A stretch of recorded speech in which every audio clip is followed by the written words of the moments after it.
Olá, eu sou o Vitor Azur e esse é o estudo de caso 2.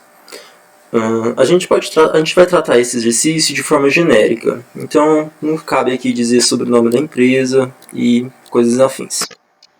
Bem, o que a gente vai fazer aqui, a gente tem alguns valores nos dados e através deles a gente vai calcular o custeio pelo método do valor realizável líquido e pelo método de margem bruta constante.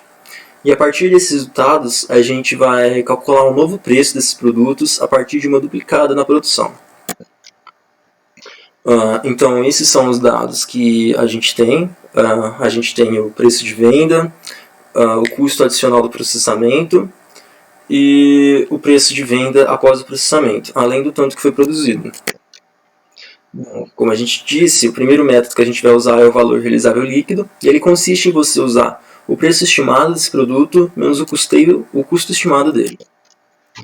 Bom, então, a gente encontrou as receitas multiplicando a receita de cada produto pelo tanto que foi produzido. E a gente fez isso com cada produto que era produzido e somou tudo. Isso nos deu uma soma das receitas, igual a esse valor que está aí, de 298.600. O que a gente quer fazer agora é encontrar a receita individual de cada um. A gente pode fazer isso usando uma regra de 3, como vocês podem ver aí. Bom, fazendo isso, a gente tem a porcentagem relativa da receita de cada produto. Elas estão aí na tela, como vocês podem ver. E a partir desse resultado, a gente pode calcular então agora os custos. A gente tem os custos conjunto, que dá 65 mil, a gente simplesmente somou o custo de cada um. E o que a gente vai fazer agora é encontrar o custos conjunto de cada produto. A gente vai fazer isso usando o valor dos custos conjuntos, multiplicando pela aquela porcentagem de receita que a gente tem. E a gente tem esses valores aqui, que vocês estão vendo. Bom, agora a gente vai introduzir um novo conceito, que é o de custo total. O custo total é o custo de processamento mais o custo da produção conjunta. E a partir desse novo valor que a gente tem, a gente vai calcular então o custo por cada unidade, que a gente precisa desse valor, basicamente. Todo esse processo foi para encontrar esse valor junto com o outro que a gente já encontrou de porcentagem da receita. Bom, então vocês estão vendo aí a fórmula. O custo total por unidade é o custo de processamento por unidade mais o custo de produção conjunta por unidade. E o custo de produção conjunta por unidade é o custo de produção conjunta dividido pelas unidades produzidas. E a gente obteve então esses resultados. O que nos interessa aqui é o custo total por unidade, assim como o custo conjunto por unidade também. Bom, esse é o método de valor realizável líquido. E esses são os resultados. Aqui a gente só isolou a parte que nos interessa, então. Então agora vamos ao método da margem bruta constante. A margem bruta constante consiste em você usar o lucro bruto o lucro bruto de um produto dividido pela receita total.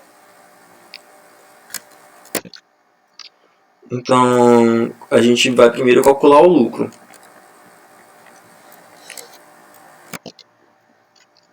Então a gente já tem todos as outras variáveis, a gente pode aplicar o método da margem bruta constante.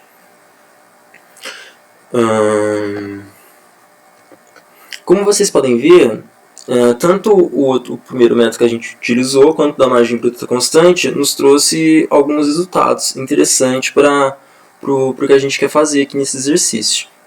Bom, aqui tá os resultados da margem bruta constante, como vocês podem ver.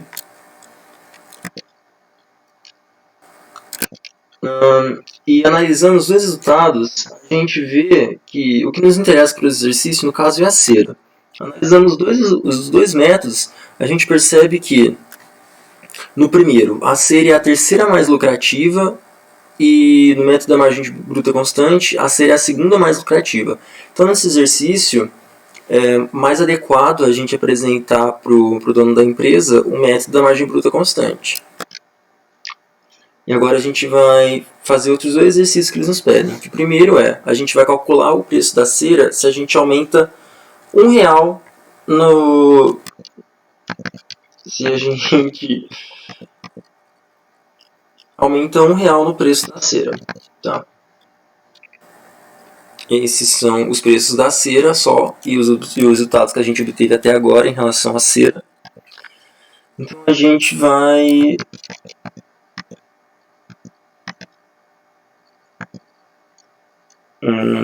tá bom. O que essa conclusão traz agora é uma nova discussão que entra uma parte de economia. Diz o seguinte: o apicultor ele quer aumentar a receita dele. E para isso ele quer, então, esse exercício, aumentar R$1 no preço da cera. O que acontece é que, à primeira vista, as pessoas podem imaginar que é lucrativo ele aumentar R$1 no preço da cera, porque assim ele vai receber R$1 para cada produto a mais. Só que a gente não pode pensar assim, porque se a gente simplesmente faz isso, o mercado se ajusta de alguma forma não tão evidente. E isso pode fazer, na verdade, ele perder receita. Então a gente introduz um conceito de elasticidade.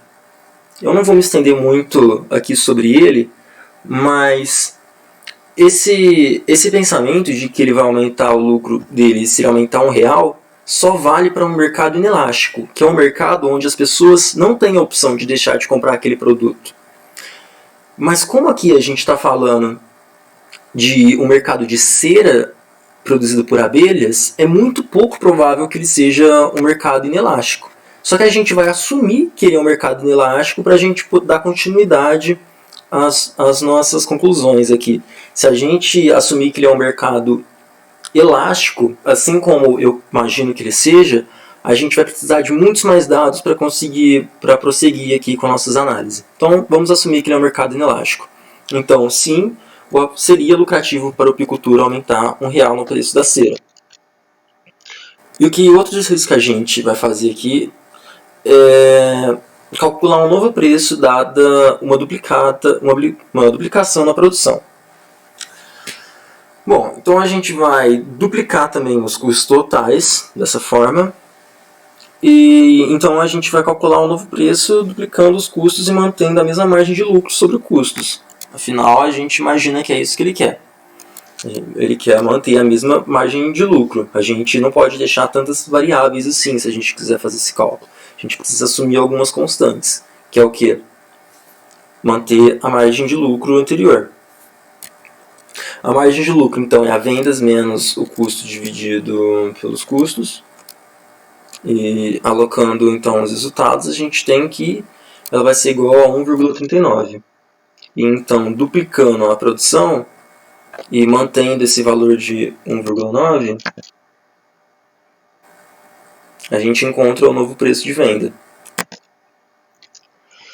E o preço vai praticamente dobrar, o que não seria interessante para o apicultor, visto que se ele quiser manter a mesma margem de lucro, ele provavelmente vai...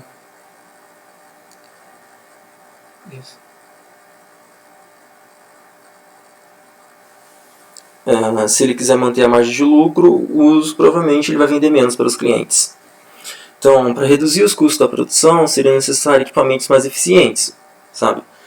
Ou seja, que permitam ele produzir mais gastando menos. Assim seria interessante para ele.